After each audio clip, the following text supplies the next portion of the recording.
सबों को जय भीम और जोहार। आज हम लोग जयपाल सिंह मुंडा जी को याद कर रहे हैं। एक ऐसा नाम जो इतिहास में लंबे समय तक दरकिनार रखा गया, उनके साथ अछूतपन का व्यवहार किया गया। और जब एक डिजिटलाइज्ड युग में हम लोगों के पास कुछ इन्फॉर्मेशंस हैं और कह लें इन्फॉर्मेशंस का विस्फोट है, तो ऐसे समय में हम लोग इन नामों से वाकिफ़ हो पा रहे हैं, लेकिन उनके बारे में डेप्थ में जा कर के, डिटेल में जा कर के ना रिसर्चेस सामने हैं और बहुत बायसनेस के साथ में कुछ चीज़ों को हमारे हवाले सामने में रखा जा रहा है। तो आज उनकी इस पुण्यतिथि में हम लोग उनको याद करते हैं, उनको सैल्यूट करते हैं, उनको हुल जोहार कहते हैं और उनकी जो लेगेसी रही है उसे एक छोटा परिचय आप लोगों के सामने रखने की कोशिश करूंगी। वही जगह जहाँ पे बिरसा मुंडा धरती आबा का जन्म रहा, बिल्कुल वही क्षेत्र जहाँ से जयपाल सिंह मुंडा भी आते हैं, खूंटी, रांची का इलाका, झारखंड वर्तमान में हम उसे कह रहे हैं। पहले बिहार कह लेंगे और उससे भी पीछे आगे चले जाएं तो हम लोग उसको पश्चिम बंगाल कह लेंगे, और कुछ भी अपने अपने ईरा में टाइम पीरियड में चले जाएं तो कुछ भी कह लें आप। लेकिन मूलतः वह जगह वहाँ के आदिवासी होने से, मूल निवासी होने से हम उनकी इस आइडेंटिटी को पहचान पाते हैं, उनको हम इंडिजिनस रूप में चिन्हित करते हैं। आज साइंस में बहुत सारी स्टडीज़ हो रही हैं जो हम लोगों को बता रही है कि जीन की स्टडीज़, कौन कहाँ के रहे हैं, किनका माइग्रेशन खूब हुआ है, कौन कहाँ से उठकर आया है, और ये समय समय पर हिस्टोरियंस अपनी सुविधा अनुसार और अपने प्रेजुडाइज को लेकर के वो हमसे बातें करते रहे हैं और वही लेखनी हम लोग पढ़ते और पढ़ाते आ रहे हैं। एकेडमिया का वो हिस्सा बन पाया है। लेकिन जिनको हम लोगों ने इग्नोर किया, जिनको हम लोगों ने छोड़ा, उनको छोड़ने के पीछे की वजहें क्या रही? क्या सिर्फ आदिवासी हो जाने से हम लोग उन पर बात नहीं करेंगे, या एक सबऑल्टर्न हिस्ट्री का कॉन्सेप्ट आ गया है तो हम लोगों को आज उन पर बात कर लेने की ज़रूरत महसूस हो रही है? उससे पीछे हमने ये सब बातें क्यों नहीं सामने रखी? तो बापसा के इस आयोजन को हम लोग दिल से धन्यवाद देते हैं। और सिर्फ आज जयपाल सिंह मुंडा जी को याद करने का दिन नहीं है, बल्कि महाराष्ट्र में बाबा साहब अम्बेडकर ने महार आंदोलन भी हमारे सामने रखा और उस आंदोलन का आज 95वां साल हो चुका है, 95 ईयर्स हो चुके हैं। और उस 95 ईयर्स में हम लोग आज इन दो अलग अलग बहुजन नायकों को अलग अलग लोकेशन से आइडेंटिफाई करके इस प्लेटफॉर्म में याद करते हैं, उनको नमन करते हैं, उनको सैल्यूट करते हैं। पानी पीने का अधिकार जैसी चीज़ जो बहुजनों के हिस्से नहीं रहा, वो अंबेडकर तब लड़ाई कर चुके थे। और सीधे तौर पे जो लड़ाई जयपाल सिंह मुंडा ने लड़ी, वो दो फेजेस में हम लोग देखने की कोशिश करेंगे, दो फेजेस में बात करेंगे। एक 1947 को मार्के का लाइन चिन्हित करते हैं और उस मार्के के लाइन के बाद उनका जो 1947 से पहले का लाइफ साइकिल है, जो उन्होंने किया, जो उन्होंने हासिल किया, और उसके बाद 1947 के बाद का एक दौर पीरियड है जिसमें कि हम लोग उनके पॉलिटिकल कैरियर और उन्होंने आदिवासियों को आखिर क्यों क्या दिया और क्यों आज हम लोगों को, हर एक बहुजन को उनके बारे में बात करने की ज़रूरत है, उस पर हम थोड़ी सी बातचीत कर रहे होंगे। तो 1947 एक बीच में मार्क की लाइन रहेगी। हम लोगों ने विषय रखा था जयपाल सिंह मुंडा के राजनीतिक विचार और उनके जल जंगल जमीन के आंदोलन से जुड़ी हुई बातें। Hello hello hello. तो मुझे कुछ सवाल हैं जो आपके सामने रखने हैं और उन सवालों के हवाले से हम लोग उस पर थोड़ी सी बातचीत और थोड़ा सा चिंतन कर पाएंगे। और मुझे लगता है कि जो हमारी उम्र है, उस उम्र में जितना सीखा है वो इस कैंपस की भी देन है, और इससे बाहर जो अपना पालन पोषण एक ख़ास जोग्राफिक रीजन में हुआ।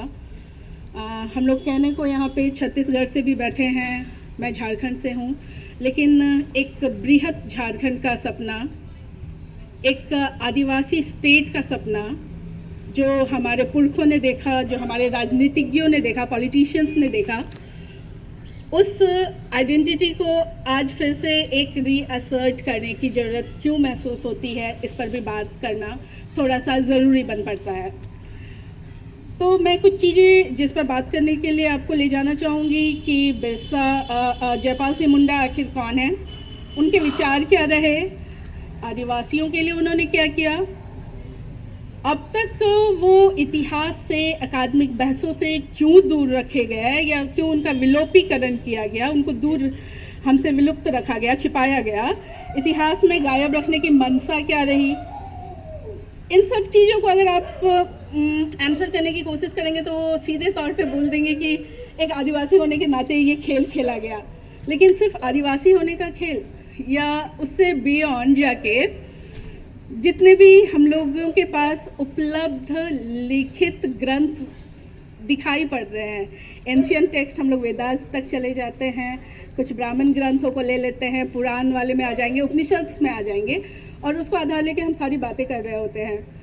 रामायण और महाभारत का भी एक टाइम पीरियड आएगा जिसको कि हम लोग महाकाव्य कह लेते हैं, एपिक है वो हमारे लिए, इतिहास नहीं है।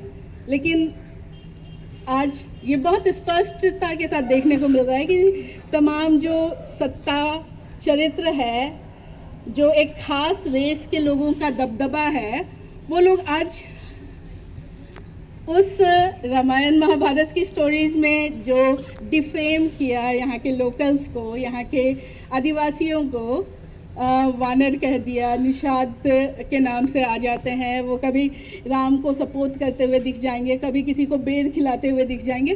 तो इस तरीके का रिप्रेजेंटेशन देखने को मिल जाता है, लेकिन इसको बहुत बार बार यही दिखाने की कोशिश की जा रही होती है, बहुत वेलकमिंग था आदिवासी समाज, हमेशा से आदिवासियों ने जितने भी बाहर के लोग आते गए उनका बसाने में बहुत वेलकमिंग नेचर के साथ एक वेलकम किया और उनको साथ में बैठाया।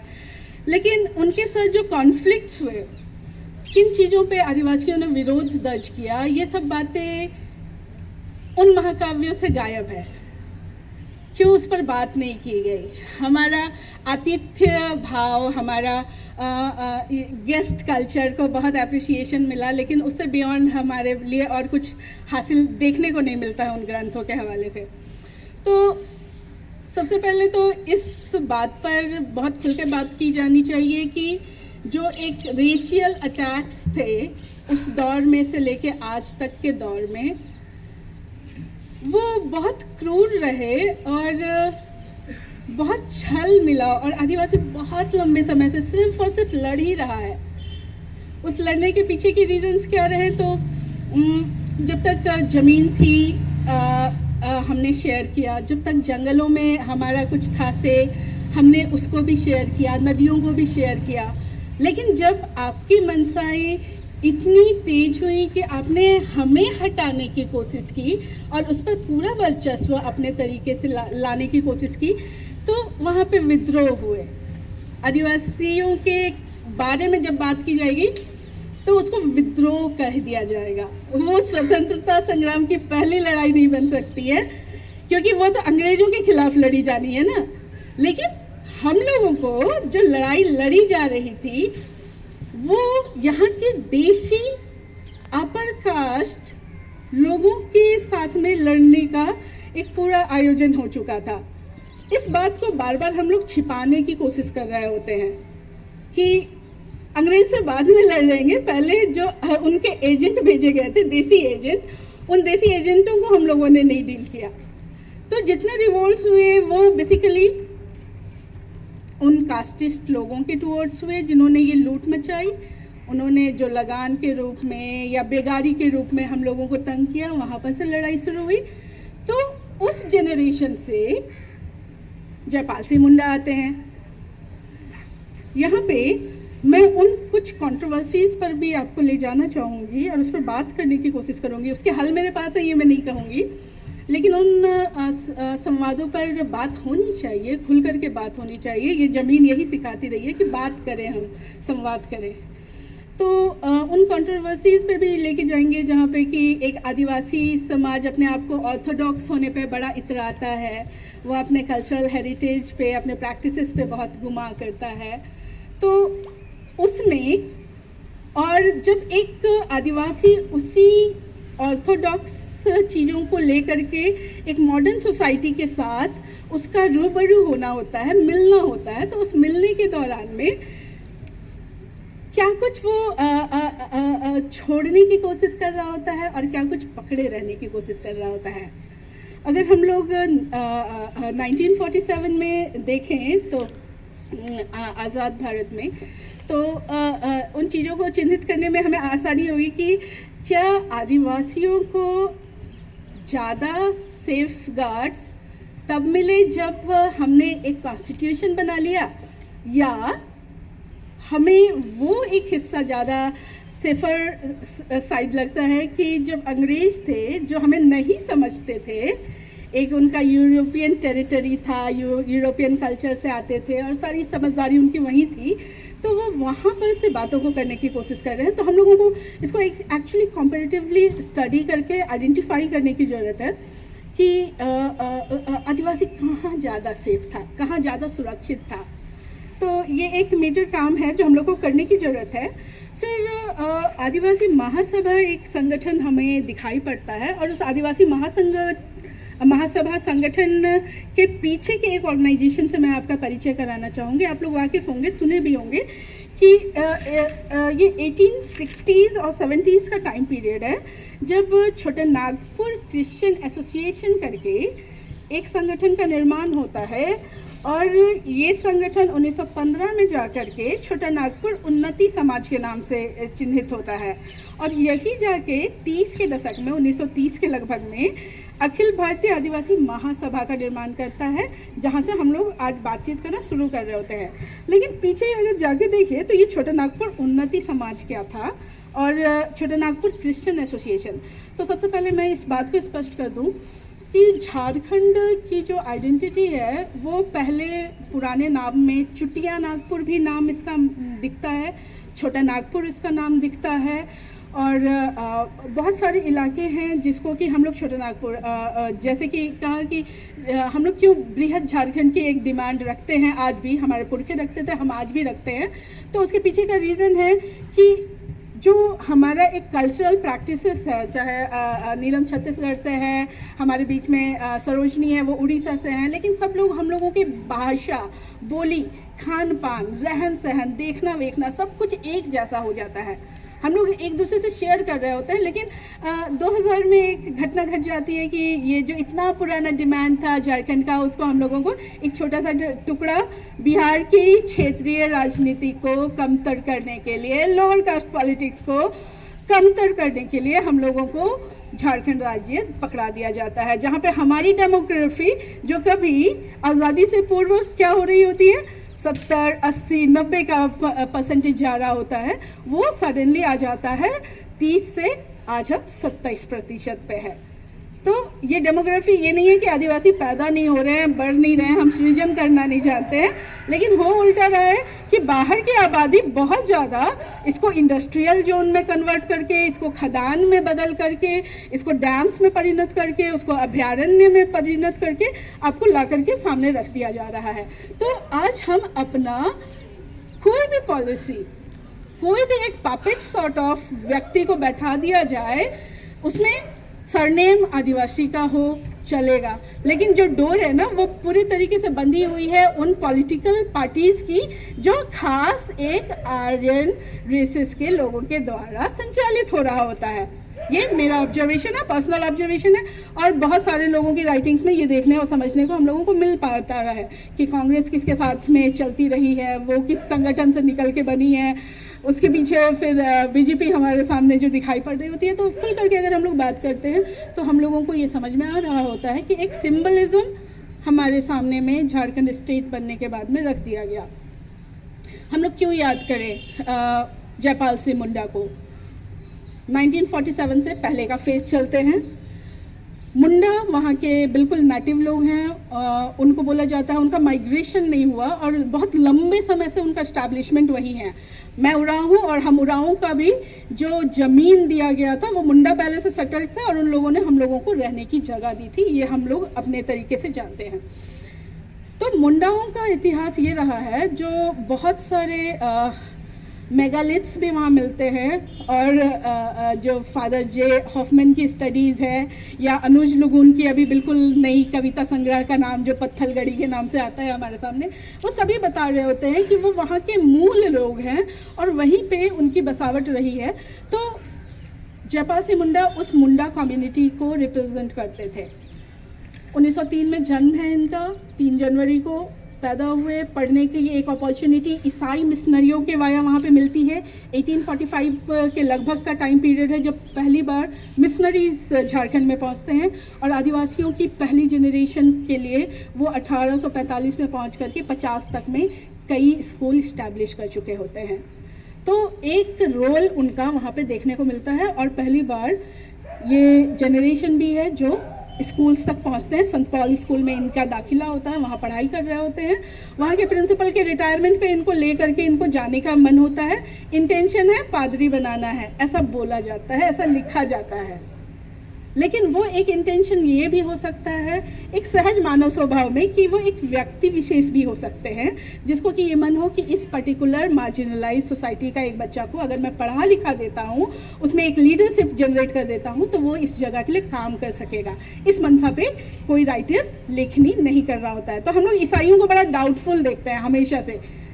हम लोगों के पास ये डाटा होना चाहिए कि उनका जो परसेंटेज ऑफ ग्रोथ है वो लगातार बहुत पुअर है, परफॉर्मेंस बहुत पुअर है क्रिश्चियन मिशनरीज का। कोई कन्वर्जन वगैरह बहुत कर ही नहीं पाते हैं, जो डाटा देखने को मिलेगा। आप लोग हर 10-10 साल का डिफरेंसेस निकाल लीजिए, आपको समझ में आ जाएगा कितना कन्वर्जन का खेल हो रहा है। तो ये एक्चुअली हो नहीं रहा है। तो ये किस क्रिश्चियन स्कूल में जाते हैं, दीक्षित होते हैं, वहाँ पढ़ने के लिए इनको लंदन ले जाया जाता है। वहाँ से वो पढ़ के ऑक्सफोर्ड में पढ़ना शुरू करते हैं, और वहाँ पे इकोनॉमिक्स की पढ़ाई करते हैं, पूरा करते हैं। और आदिवासियों के बीच में ना खेलने का बड़ा ट्रेंड है, कहीं भी बड़ा खेलते हैं। तो आप आएंगे तो आपको हॉकी के मैदान, फुटबॉल के मैदान, लड़कियों और लड़कों के लिए सबके लिए इक्वली मिल जाएगा देखने को। तो वहाँ पे वो हॉकी से जुड़ते हैं, और हॉकी में वो इतना अच्छा परफॉर्मेंस करते हैं कि उनको ओलंपिक में कप्तानी भी मिलती है। और 1928 का टाइम पीरियड है जब पहला गोल्ड मेडल हम लोग उनके कैप्टनशिप में भारत के लिए दिलाते हैं। एक आदिवासी लीडर जो पढ़ने गया है, जो खेल रहा है, जो ICS का एग्ज़ाम पास कर रहा है, और खेलने से इतना प्यार है कि वो उस ICS की नौकरी, इंडियन सिविल सर्विस 1920s का दौर, उस समय वो छोड़ते हैं। और छोड़ने के बाद उनको ये कभी रिग्रेट नहीं होता है कि मैंने गेम खेला, एक स्वर्ण पदक लाया। लेकिन उसका रिकॉग्निशन हमारे समाज में या 2022 तक में भी स्कूल के करिकुलम में, कॉलेज के करिकुलम में सब नदारद, सब गायब। तो ऐसा क्यों है? क्यों आदिवासी लीडरशिप को हमेशा से इग्नोरेंस मिलता रहा? फिर से वही महाकाव्यों में जो एक रेशियल हिंसा हम लोगों को आज भी हमारे पास एकदम पुख्ता करके रख दी गई है। तो हम लोगों को विचार करना पड़ेगा कि ऐसे व्यक्तित्वों को हम लोगों ने क्यों नहीं जाना अभी तक। मैं ये बात करना चाहूँगी कि जो जयपाल सिंह मुंडा से जुड़े हुए कुछ कंट्रोवर्शियल हिस्से हैं। अब कंट्रोवर्शियल हिस्से हम लोग इस सोसाइटी में क्यों कह रहे हैं, कैसे कह रहे हैं, इस पर थोड़ा सा गौर करें। तो उनके मैरिज को लेकर के कि मैरिज, मैंने बोला कि हम आदिवासी बड़ा अपने आप को ऑर्थोडॉक्स होने पे बड़ा खुश मानते हैं। तो उनका जो मैरिज है, 2 मैरिज है, दोनों मैरिज आउटकास्ट है दूसरे बाहर की सोसाइटी में। अब एक व्यक्ति ही अपने झारखंड के खूंटी इलाके को छोड़ के लंदन में पल बढ़ रहा होगा, तो उसका सर्कल भी, जो एक प्यार करने का उम्र होता है, वो भी वही था। और उसको जो हासिल हुआ, उन्होंने वो मैरिजेस किए। और इसका खामियाजा जयपाल सिंह मुंडा को उसका आदिवासी समाज पनिशमेंट के तौर पे देता है कि वो उनको पॉपुलर होने में बहुत टाइम लगता है, और जब वो पॉपुलर हो भी जाते हैं तो ये बात बार बार आ रही होती है, जिसको कि मुझे लगता है अगर हम लोग अभी आदिवासी फेमिनिज्म की बात करना शुरू करते हैं तो ये सवाल बार बार आता है। उन पर सोशल लिंचिंग बहुत ज़्यादा हो रही होती है। ऐसा बहुत सारे केसेस हम लोग डे टू डे लाइफ में बिल्कुल देख रहे हैं। तो उनके मैरिज को हम लोग तय कर लें कि क्या था, नहीं था, 2 मैरिजेस क्यों थी, या फिर एक माइनॉरिटी में दीक्षित होने वाला व्यक्ति एक मुस्लिम समुदाय की महिला से जहाँ से क्यों मैरिज करता है। ये तमाम प्रश्न हैं जिसको कि आदिवासी समाज अभी भी बहुत दिल से एक्सेप्ट नहीं कर पाता है, लेकिन उनका बहुत कुछ पर्सनल लाइफ को छोड़ करके उसके अगर सोशल लाइफ और उनके दिए गए कामों को हम लोग चिन्हित करते हैं तो वो बहुत ग्रैंड हो जाता है, बहुत बड़ा हो जाता है और ये सभी बातें दरकिनार हो जाती हैं। और फिर उनका एक बातचीत आती है कि मुंडा, जयपाल सिंह मुंडा वर्सेस अंबेडकर एक क्रिएट करने की कोशिश की जा रही होती है। कुछ लेखन हमारे सामने उभर के आते हैं जहाँ पे कॉन्स्टिट्यूएंट असेंबली के डिबेट्स का हवाला दिया जा रहा होता है। देखो इन्होंने तो ट्राइब शब्द को अंबेडकर ने रख लिया और आदिवासी जो जयपाल सिंह चाहते थे वो नहीं आने दिया। तो इस पर मतलब बहुत विचार करके बहुत तर्क से बहुत सारे स्कॉलर्स ने राइटिंग की और फिर इस चीज़ को उन लोग कहीं ना कहीं खारिज करते हुए दिखते हैं कि ऐसा मामला नहीं है। रश्मिकांतन उनकी ऑटोबायोग्राफी को एडिट करते हैं। उस बुक का नाम लो बी सेंद्रा करके है। तो उस किताब में भी रश्मिकांतन सर का अप्रोच यही है। संतोष कीड़ो संजेवियर्स कॉलेज के प्रोफेसर हैं रांची के, उनका भी जो राइटिंग है जयपाल सिंह मुंडा पे वो भी इस बात के साथ में एग्री नहीं करते दिखाई देते हैं कि इन दो समकालीन स्कॉलर्स के बीच में इतनी मेजर टकराहट थी जिसको कि हम लोग कुछ पॉलिटिकल रीज़न की वजह से मंचों से उठाते रहते हैं। तो इस बात को हम लोगों को समझने की ज़रूरत है, देखने की ज़रूरत है और बहुत खुल करके मतलब उस पर बात करने की ज़रूरत है कि ये वर्सेस का मामला ही नहीं था। दोनों समकालीन स्कॉलर्स अपने अपने टाइम पीरियड को जो संवाद कॉन्स्टिट्यूशन क्लब के कॉन्स्टिट्यूशन मीटिंग में हो पा रही थी वो उस समय में वो कर रहे थे। तो ट्राइब और आदिवासी शब्द को हटाने का, जनजाति वर्ड को इंट्रोड्यूस करने का, ये सारा जो मसला है बहुत हल्का और उथला है।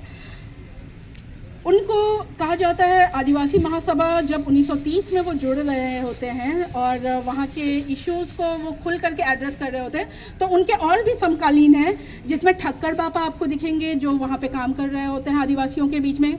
वहाँ पे गांधी भी दिखेंगे आपको जो रांची जा रहे हैं और आदिवासियों के बीच में काम कर रहे हैं। तो गांधी का जो अप्रोच था आदिवासियों के टूवर्ड्स उसको भी लेकर के जयपाल सिंह मुंडा क्रिटिसाइज करते हैं। गांधीज़म में वो आदिवासियों के संबंध में ये बात को बार बार कह रहे होते हैं, शराबखोरी बंद करनी है, इनको मांसाहार में नहीं लाना है, इनके पास गॉड नहीं है तो इनको एक गॉड पकड़ा देना है।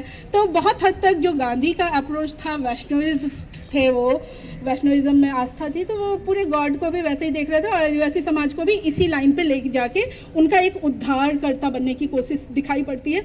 लेकिन जयपाल सिंह मुंडा इसका हमेशा अपोज करते हैं। वो बोलते हैं ये हिंदुआइजेशन का प्रोसेस है। आदिवासियों के खान पान में, उसकी थाली में जो मांसाहार है उस पर आप अटैक नहीं कर सकते हैं। उनके गिलास में अगर कोई हड़िया का और तारी का प्रयोग है जिसमें गिन करके 11 से 9% का अल्कोहल है, उस पे आप, उसका भोजन है वो, आप उस पर अटैक नहीं कर सकते हैं। तो इसीलिए संविधान में जब शराबबंदी पर बात हो रही थी तो जयपाल सिंह मुंडा ने बहुत क्लियरली इस बात को कहा कि ये हमारे धर्म का मसला है कि हम पूजा पाठ के दौरान में अपने श्रम से खेती के दौरान के बाद आने के बाद उन चीज़ों का कंजम्पशन करते हैं और ये आप उस पर अटैक नहीं कर सकते। और यही वजह है कि वो केंद्र सूची से निकाल करके उसको राज्य सूची के अधिकार में डाला गया है कि जो शराब का मामला है, आबकारी जिसको हम लोग बोलते हैं, तो ये तमाम मामलों को राज्य सरकारें देखेंगी और राज्य चिन्हित करेगा कि क्या होना चाहिए और क्या नहीं होना चाहिए। तो मुझे लगता है कि गांधी के और ठक्कर बापा के मॉडल का जो भी आदिवासी उद्धार का कार्यक्रम था उसको लेकर के बहुत सचेत थे जयपाल सिंह मुंडा और उन्होंने इस बात को अपोज करना शुरू कर दिया था। उन्होंने आदिवासी सकम नाम की एक पत्रिका भी निकाली थी जो लोगों को मोटिवेट कर सके, जो उनमें एक राजनीतिक चेतना का प्रसार कर सके। उनके साथ में उन्होंने मैं आपको बताना चाहूँगी कि उनके कार्यों में वो रायपुर कॉलेज में भी एक बार प्रिंसिपल रहे, बीकानेर की रियासत में भी वो जुड़े थे। तो कुल मिलाकर के इनका जो ओवरऑल जो पर्सनालिटी निखर के आता है वो एक राजनेता के बतौर तो दिखाई पड़ता ही पड़ता है, और वो एक सामाजिक कार्यकर्ता, एक टीचर, एक प्रोफेसर, एक अच्छे डिफेंडर, जो लोग फुटबॉल से जुड़े होंगे, डिफेंडर का काम गोलों को रोकना, और वो 1920 और 1928 में 1928 में जब वो खेल रहे हैं ओलंपिक में, तो 17 टोटल मैचेस हुए, उसमें से 16 में वो विन विन सिचुएशन में रहे, एक में टाई होता है और एक भी कोई गोल नहीं दागा जा सकता है। तो वही एक डिफेंडर की भूमिका आज हम आदिवासी स्कॉलर्स, बहुजन स्कॉलर्स का रोल प्ले करने का आ चुका होता है कि हम लोगों को ये ध्यान रखने की ज़रूरत है कि चीज़ें जो बदलने वाली हैं उसको हम लोग एक पॉजिटिव वे में कैसे ले जाएं। एक उनका पॉलिटिकल सुसाइड करके जब वो आदिवासी महासभा को 1950s के बाद 60s का टाइम पीरियड है, जब वो मर्ज कर देते हैं, तो उसको बोला जाता है कि यहाँ पे वो पूरे तरीके से मतलब अपना उन्होंने सब कुछ खो दिया, और उनके साथ एक कनेक्टिविटी नहीं बन पाती है लोगों की कांग्रेस में जाने के बाद, क्योंकि कांग्रेस के खिलाफ में खड़े होकर के कांग्रेस के कई नेताओं से दूरी बना करके वो अपनी पॉलिटिक्स शुरू करते हैं, और जाकर के बाद में अंतिम दौर में वो वहाँ बस जाते हैं। बिहार का जो जब वो विनिंग कंडीशन में होते हैं, तो आप पाएंगे कि एक विपक्ष की भूमिका में भी आदिवासी महासभा बिहार विधानसभा में एक नेतृत्व प्रदान करता हुआ दिखाई पड़ता है। तो ये तमाम जो चीज़ें हैं, हम लोगों को लगता है जयपाल सिंह मुंडा जी को आज याद करते हुए, उन पर बात करते हुए हम लोगों को सोचने की ज़रूरत है। बापसा ने मंच दिया, आभार आप सभी का, शुक्रिया।